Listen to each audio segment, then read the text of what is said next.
Hello friends, स्वागत है आप सभी का अपना ही यूट्यूब चैनल धीरज रॉय 912 पर। अगर आप इस चैनल पर नए हैं तो इस चैनल को सब्सक्राइब कर लीजिएगा और बेल आइकन को प्रेस कर लीजिएगा। इससे आने वाली सभी नोटिफिकेशन सबसे पहले आप पर पहुंचेगा। इससे पहले साइंस का पेज नंबर 4 तक देख चुके थे। चलिए आगे चलते हैं। कंपन करने वाली वस्तु 1 सेकेंड में जितना कंपन करती है उसे उसकी आवृत्ति कहते हैं। आवृत्ति का SI मात्रक हर्ट्ज होता है। यदि आवृत्ति n तथा आवर्तकाल t हो तो n बराबर 1/t होता है। आगे चलते हैं। ऐसे गति जिसमें कण या पिंड अपनी समान अवस्था में आसपास गति करता है दोलन या कंपन कहलाती है। दोलन या कंपन कहलाती है। चलिए आगे चलते हैं। दोलन करने वाले कण का अपनी समान स्थिति में जाना फिर समान स्थिति में पुनः वापस लौटना एक दोलन या कंपन कहलाता है। क्या कहलाता है? दोलन या कंपन कहलाता है। लोलक द्वारा एक पूर्ण आवर्त में लगने वाले समय को लोलक का आवर्तकाल कहते हैं। चलिए प्रत्यास्था देखते हैं।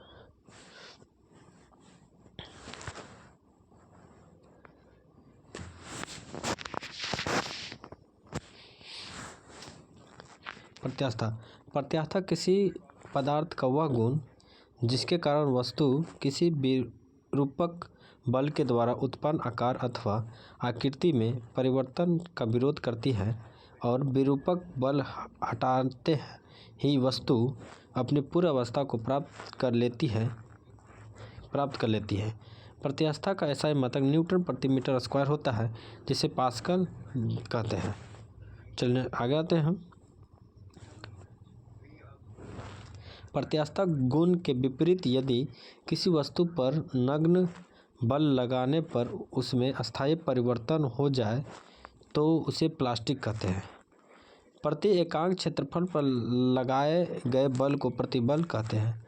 किसी तार पर विरूपक बल लगाने से यदि उसकी प्रारंभिक लंबाई L में वृद्धि L होती है तो M/बटा विकृति होता है। चलिए आगे चलते हैं। हुक के नियम के अनुसार प्रत्यास्था की सीमा के अंतर्गत किसी पदार्थ पर कार्य करने वाला प्रतिबल उसमें उत्पन्न विकृति के समानुपाती होता है। प्रत्यास्था गुणांक बराबर प्रतिबल बटा विकृति होता है। चलिए आगे चलते हैं। यंग के प्रत्यास्था गुणांक के अनुसार यह अनुदैर्ध्य प्रतिबल तथा अनुदैर्ध्य विकृति का अनुपात होता है। Y बराबर अनुदैर्ध्य प्रतिबल बटा अनुदैर्ध्य विकृति होता है। चलिए आगे चलते हैं। माध्यम और ध्वनि की चाल। वायु में ध्वनि की चाल 332 होता मीटर पर सेकेंड। हाइड्रोजन में ध्वनि की चाल 1269 मीटर पर सेकेंड। कार्बन डाइऑक्साइड में 360 मीटर पर सेकेंड। भाप 160 डिग्री में तो 405 मीटर पर सेकेंड। एल्कोहल में 1213 मीटर पर सेकेंड। जल में 1493 मीटर पर सेकेंड और समुद्री जल में 1533 मीटर पर सेकेंड। चलिए आगे चलते हैं।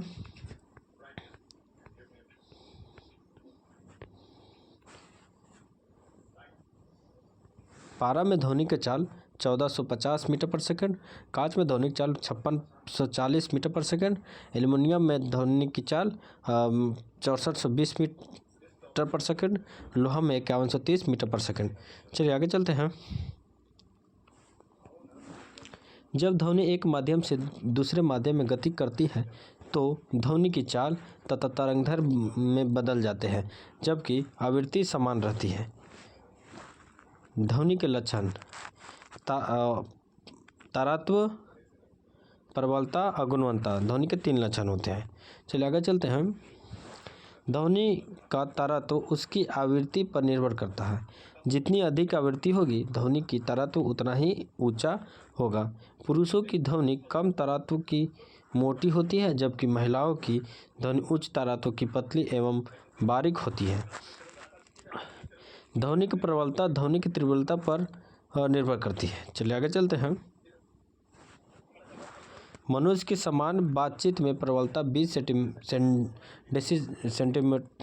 डेसिबल से 65 डेसिबल तक होती है। चलिए आगे चलते हैं। 80 डेसिबल से अधिक की ध्वनि हानिकारक ध्वनि प्रदूषित कही जाती है। 85 डेसिबल से अधिक के शोर में लगातार रहने से हमारे कान खराब हो सकते हैं। चलिए आगे चलते हैं। मनुष्य की अधिकतम श्रव्यता सीमा 95 डेसिबल है, जिससे अधिक तीव्रता की ध्वनि को मनुष्य नहीं सुन सकता है। प्रतिध्वनि सुनने के लिए श्रोता एवं परावर्तक सतह के बीच न्यूनतम 17 मीटर यानी 16.6 मीटर दूरी होनी चाहिए। ध्वनि के अपवर्तन के कारण ध्वनि दिन की अपेक्षा रात में अधिक दूरी तक सुनाई देती है। चलिए आगे चलते हैं। ध्वनि तरंग साउंड वेव 20 हर्ट्ज से नीचे की आवृत्ति वाली ध्वनि तरंगे को अपस्रव तरंगे कहते हैं। इसे हमारे कान सुन नहीं सकते हैं। 20 हर्ट्ज से 20,000 हर्ट्ज के बीच की आवृत्ति वाले तरंगों को श्रव तरंग कहते हैं। इन तरंगों को हमारे कान सुन सकते हैं। चलिए आगे चलते हैं। 20,000 हर्ट्ज से ऊपर की आवृत्ति वाली तरंगों को प्रसरण तरंग कहा जाता है। मनुष्य के कान इसे नहीं सुन सकते, परंतु कुछ जानवर जैसे कुत्ता, बिल्ली, चमगादड़ आदि इसे सुन सकते हैं। विभिन्न माध्यमों में ध्वनि की चाल विभिन्न होती है। ध्वनि की चाल प्रत्यास्थता तथा घनत्व पर निर्भर करती है। वायु में ध्वनि की चाल 332 मीटर पर सेकंड, जल में ध्वनि की चाल 1493 मीटर पर सेकंड और लोहे में ध्वनि की चाल 51 से 3 मीटर प्रति सेकंड होता है। चलिए आगे चलते हैं। ध्वनि की चाल ठोसों में सर्वाधिक, उससे कम द्रव में तथा सबसे कम गैसों में होते हैं। जब ध्वनि एक माध्यम से दूसरे माध्यम में जाती है तो ध्वनि की चाल एक तरंगदैर्घ्य बदल जाती है, जबकि आवृत्ति नहीं बदलती है। चलिए आगे चलते हैं। वे तरंगे जिनमें माध्यम के कण तरंग के चलने की दिशा के अनुदिश या समांतर कंपन करते हैं, अनुदैर्घ्य तरंग कहलाती है। क्या कहलाते हैं? अनुदैर्घ्य तरंग कहलाते हैं। अनुदैर्घ्य तरंगें सभी प्रकार के माध्यमों ठोस, द्रव तथा गैस में उत्पन्न की जा सकती है। उदाहरण ध्वनि तरंगे, वायु में उत्पन्न तरंगे, भूकंप तरंगे, स्प्रिंग की तरंगे आदि। चलिए आगे आते हैं। वे तरंगे जिनके संचरण के लिए किसी माध्यम की आवश्यकता नहीं होती है, उसे यांत्रिक तरंगे या विद्युत चुम्बकीय तरंगे कहते हैं। जैसे प्रकाश तरंगे, रेडियो तरंगे, एक्स तरंग।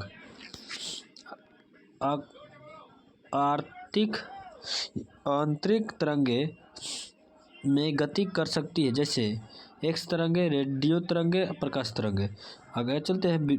सभी विद्युत चुम्बकीय तरंगे एक ही चाल से चलती है, जो प्रकाश की चाल के बराबर होती है। चलिए आगे चलते हैं। विद्युत चुम्बकीय तरंगे अनुप्रस्थ प्रकार की होती है। सभी विद्युत चुम्बकीय तरंगे फोटोन की बनी होती है। विद्युत चुम्बकीय तरंगे की अवधारणा मैक्सवेल के द्वारा प्रतिपादित की गई थी। किसके द्वारा प्रतिपादित की? तो मैक्सवेल के द्वारा प्रतिपादित की गई थी। चलिए आगे चलते हैं। तरंग गति को परिभाषित करने के कुछ गुण। जब तरंग किसी माध्यम से संचरित होती है तो माध्यम या कोई कण अपनी साम्यावस्था के दोनों ओर जितना अधिक विस्थापित होती है, तरंग का आयाम कहलाता है। दूसरा, कंपन की कला।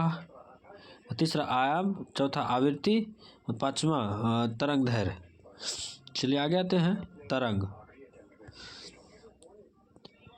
तरंग किसी माध्यम में उत्पन्न विक्षोभ है जो उद्गम बिंदु से माध्यम के कणों के वास्तविक स्थानांतरण के बिना सभी दिशाओं में संचरित होती है। तरंगें मुख्यतः दो प्रकार की होती हैं, यांत्रिक तरंगे, आंतरिक तरंगे या विद्युत चुम्बकीय तरंगे। चलिए आगे आते हैं। वे तरंगे जिनके गमन के लिए एक भौतिक माध्यम की आवश्यकता होती है, यांत्रिक तरंगे कहलाती है। यह भौतिक माध्यम ठोस, द्रव, गैस कुछ भी हो सकता है। यांत्रिक तरंगे दो प्रकार के होते हैं, अनुप्रस्थ तरंगे, अनुदैर्घ्य तरंगे। चलिए आगे आते हैं। वे तरंग जिनमें माध्यम के कण तरंग चलने की दिशा के लंबवत कंपन करते हैं अनुप्रस्थ तरंग कहलाते हैं। मानव नेत्र। एक स्वस्थ मनुष्य का नेत्र लेंस अधिकतम अनंत नेत्र का दूर होता है। चलिए आगे देखते हैं।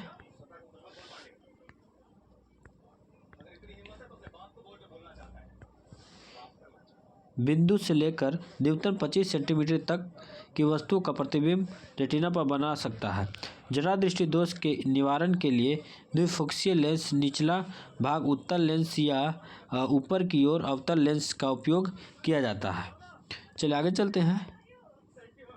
दृष्टि वैषम्य या अबंधुकता में नेत्र क्षैतिज दिशा में तो ठीक देख पाता है परंतु ऊर्ध्वाधर दिशा में नहीं देख पाता है। इसके निवारण हेतु बेलनाकार लेंस का प्रयोग किया जाता है। निकट दृष्टि दोष में कोई व्यक्ति निकट की वस्तुओं को स्पष्ट रूप से देख सकता है लेकिन दूर की वस्तु को स्पष्ट रूप से नहीं देख सकता है।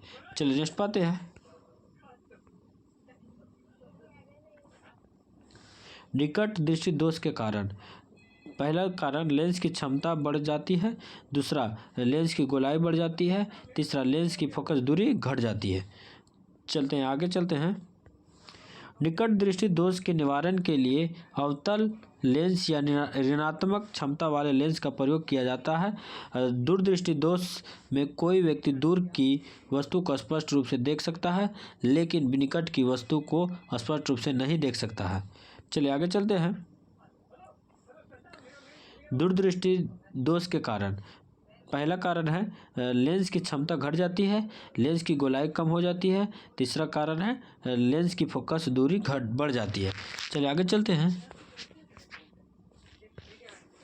दूरदृष्टि दोष के निवारण के लिए उत्तल लेंस का प्रयोग किया जाता है। निकट दृष्टि दोष में वस्तु का प्रतिबिंब रेटिना पर न बनकर रेटिना के आगे बन जाता है। दूरदृष्टि दोष में वस्तु का प्रतिबिंब रेटिना के पीछे बन जाता है। जरा दृष्टि दोष में व्यक्ति ना तो दूर की वस्तु और ना ही निकट की वस्तु देख पाता है। चलिए आगे चलते हैं। इंद्रधनुष का बनना। सर्वप्रथम जब सूर्य का प्रकाश वर्षा की बूंदों में प्रवेश करता है तो उसका अपवर्तन हो जाता है जिसके कारण सूर्य का प्रकाश विभिन्न रंगों में बढ़ जाता है। लाल रंग में उच्च तरंगदैर्घ्य होने के कारण सबसे कम मुड़ता है जबकि बैंगनी रंग में निम्न तरंगदैर्घ्य होने के कारण सबसे अधिक मुड़ता है। चलिए आगे चलते हैं।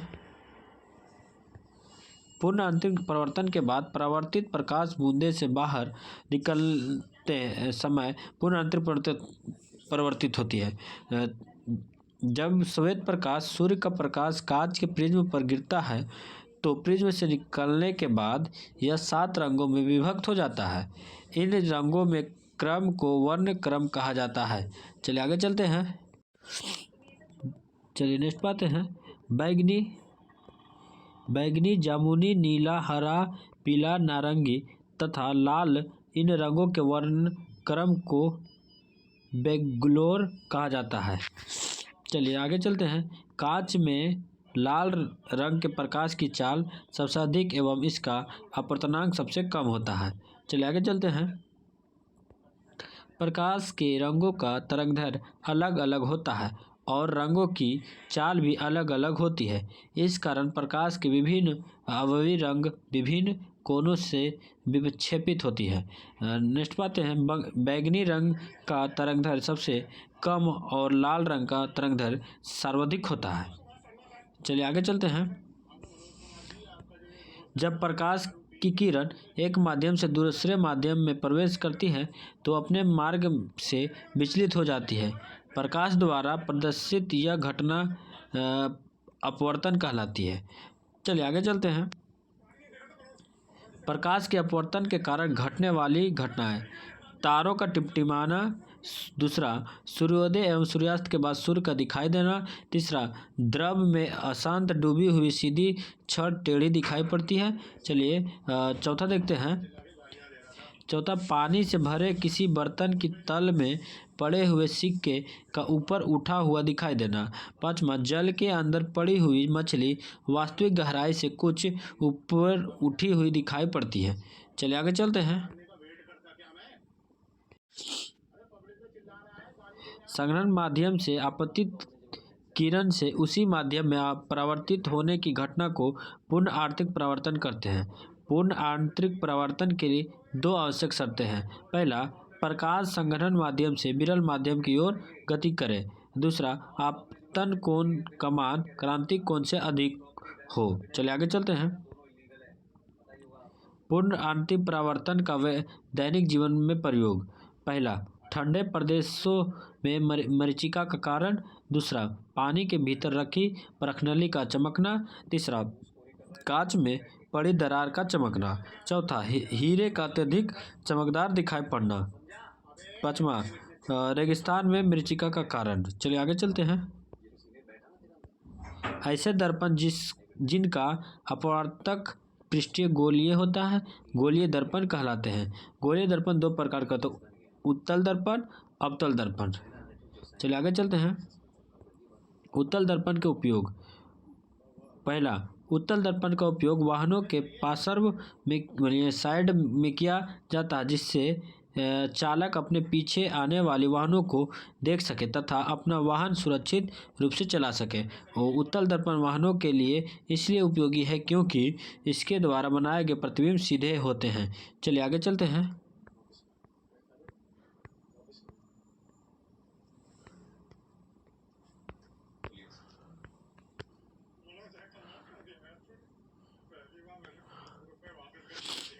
उत्तल दर्पण का उपयोग सड़कों के किनारे लगे प्रवर्तन लैंप में भी किया जाता है।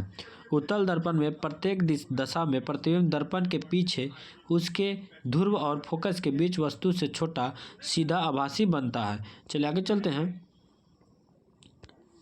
अवतल दर्पण का उपयोग। पहला, अवतल दर्पण का उपयोग टॉर्च, सर्चलाइट वाहनों की हेड लाइटों में किया जाता है। दूसरा, चिकित्सक द्वारा आँख, कान, नाक, गला आदि जांच के लिए अवतल दर्पण का उपयोग किया जाता है। चलिए आगे चलते हैं। 3, सौर ऊर्जा से चलने वाले उपकरणों में अवतल दर्पण का उपयोग किया जाता है। 4, चेहरे का बड़ा प्रतिबिंब देखने के लिए दाढ़ी बनाने वाले दर्पणों में अवतल दर्पण का प्रयोग किया जाता है। चलिए आगे चलते हैं। जब प्रकाश एक माध्यम से दूसरे माध्यम जैसे वायु से कांच में जाता है तो इसका तरंगदैर्घ्य एवं वेग परिवर्तित होता है, लेकिन आवृत्ति नहीं बदलती। नेक्स्ट पाते हैं। सूर्य से प्रकाश को पृथ्वी तक पहुंचने में लगभग 8 मिनट 16.6 सेकंड का समय लगता है। प्रकाश का रंग उसके तरंगदैर्घ्य से निर्धारित होता है। चलिए आगे चलते हैं। प्रकाश एक विद्युत चुंबकीय तरंग है, अतः इसकी नियत आवृत्ति और एक तरंगदैर्घ्य होगी तथा प्रकाश की गति होगी। चलिए आगे चलते हैं। लाल रंग के प्रकाश की ऊर्जा सबसे कम एवं बैंगनी रंग के प्रकाश की ऊर्जा सर्वाधिक होती है। ऐसा इसलिए होता है क्योंकि लाल रंग के प्रकाश का तरंगदैर्घ्य सर्वाधिक होता है एवं बैंगनी रंग के प्रकाश का तरंगदैर्घ्य न्यूनतम होता है। चलिए आगे चलते हैं। चिकनी पृष्ठ या सतह से प्रकाश से के लौटने की घटना को प्रकाश का परावर्तन कहते हैं। आपतन कोण परावर्तन कोण के बराबर होता है। आपतित किरण आपतन बिंदु पर अभिलंब व परावर्तित किरण एक ही तल में रहते हैं। चलिए आगे चलते हैं। समतल दर्पण में प्रतिबिंब। पहला है, समतल दर्पण से बना वस्तु प्रतिबिंब दर्पण के पीछे उतनी ही दूरी पर बनता है जितनी दूरी पर वस्तु दर्पण के सामने रखी जाती है। यह आकार में वस्तु के बराबर व आभासी होता है। दूसरा, समतल दर्पण से व्यक्ति का प्रतिबिंब देखने के लिए दर्पण की लंबाई कम से कम व्यक्ति की लंबाई से आधी होनी चाहिए। तीसरा, यदि कोई व्यक्ति समतल दर्पण के लंबवत किसी चाल से दर्पण के समीप आता है या दूर जाता है तो उसे प्रतिबिंब दुगनी चाल से पास या दूर जाती हुई प्रतीत होता है। चलिए आज के लिए इतना ही। धन्यवाद दोस्तों। कल इससे आगे मिलेगा आप